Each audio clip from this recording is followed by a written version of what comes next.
கர்நாடக மாநில ஹசன் தொகுதியின் எம்பியும் முன்னாள் பிரதமர் தேவகவுடாவின் பேரனுமான பிரஜ்வல் ரேவண்ணா மீது பாலியல் புகார் எழுந்து அவர் தொடர்பான 3000க்கும் மேற்பட்ட ஆபாச வீடியோக்கள் வெளியானதாக சர்ச்சை எழுந்தது. இதையொட்டி தேசிய மகளிர் ஆணையம் மற்றும் நாடு முழுவதும் பல்வேறு மகளிர் அமைப்புகளும் கர்நாடக மாநிலத்தில் போராட்டத்தில் ஈடுபட்டு வந்தன. இந்த சூழ்நிலையில் தான் மதசார்பற்ற ஜனதாதள கட்சியின் செயற்குழு கூட்டம் அவசர கால கூட்டம் இன்று நடைபெற்றது. முன்னாள் முதலமைச்சர் குமாரசாமி தலைமையில் நடைபெற்ற இந்த கூட்டத்தில் தற்போது ஹசன் தொகுதியில் போட்டியிடும் மதசார்பற்ற ஜனதாதளம் கட்சியின் வேட்பாளர் ரேவண்ணா கட்சியிலிருந்து சஸ்பெண்ட் செய்யப்பட்டதாக அதிகாரப்பூர்வமாக தற்போது அறிவிக்கப்பட்டிருக்கிறது.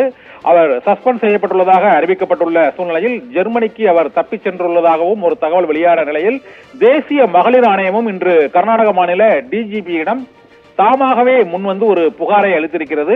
இது மகளிரை இழிவுபடுத்தும் வகையில் உள்ள சூழ்நிலையில் அவர் ஹசன் தொகுதியின் மக்களவை தொகுதி வேட்பாளராக அவர் நிறுத்தப்பட்டிருப்பதை ஏற்றுக்கொள்ள இயலாது என்றும் 3 நாட்களுக்குள் அவரை கைது செய்து நடவடிக்கை எடுக்க வேண்டும் என்றும் தேசிய மகளிர் ஆணையம் கர்நாடக மாநில டிஜிபியிடம் வலியுறுத்தி இருக்கிறது.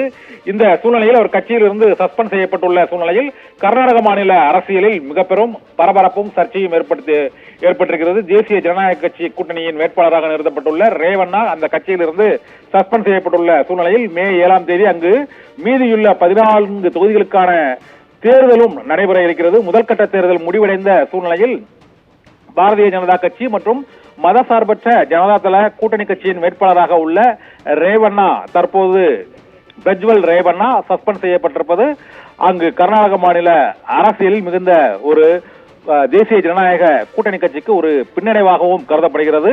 இந்த சூழ்நிலையில் அவர் கட்சியிலிருந்து நீக்கப்பட்டிருப்பதால் அவர் கைது செய்யப்படுவாரா அல்லது 3 நாட்களுக்குள் அவர் மீது என்ன நடவடிக்கையை கர்நாடக மாநில காவல்துறை மேற்கொள்ள போகிறது என்ற கேள்வியும் எழுந்திருக்கிறது. அரசியல் ரீதியாகவும் பிரஜ்வல் ரேவண்ணாவின் இடைநீக்க அறிவிப்பு மற்றும் தேசிய மகளிர் ஆணையத்தின் புகார் நடவடிக்கைகள் ஆகியவை கர்நாடக மாநில அரசியலில் 2ஆம் கட்ட தேர்தலில் தற்போது 3ஆம் கட்ட தேர்தல் வாக்குப்பதிவு நடைபெற உள்ள சூழ்நிலையில் 2ஆம் கட்டமாக கர்நாடக மாநிலத்தில் மீதியுள்ள 14 தொகுதிகளுக்கும் தேர்தல் நடைபெற உள்ள சூழ்நிலையில் மிக பெரும் பின்னடைவாக இருக்கும் என்று கருதப்படுகிறது. பானு.